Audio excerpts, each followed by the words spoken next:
第二個步驟呢，就係要纏一啲膠帶，就係佢呢個套裝裏面有俾埋噶啦，就係呢啲。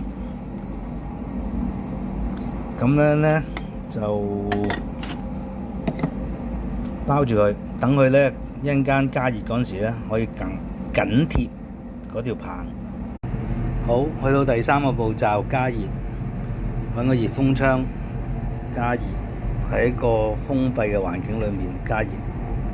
熱風槍例如，咁佢呢就話要將依啲膠加熱到120度。咁呢，我就上次實驗嗰陣時呢，就發現我要將佢調校到去150度咁上下啦，佢先至會喺30分鐘之內呢，平均加熱120度。好，而家開始加熱。經過半個鐘頭，嗰啲膠呢已經溶咗。而家你見到有啲嘢飆咗出嚟，嗰啲膠，咁而家要揾啲砂紙處理下佢。好，完成啦，都幾靚仔啊！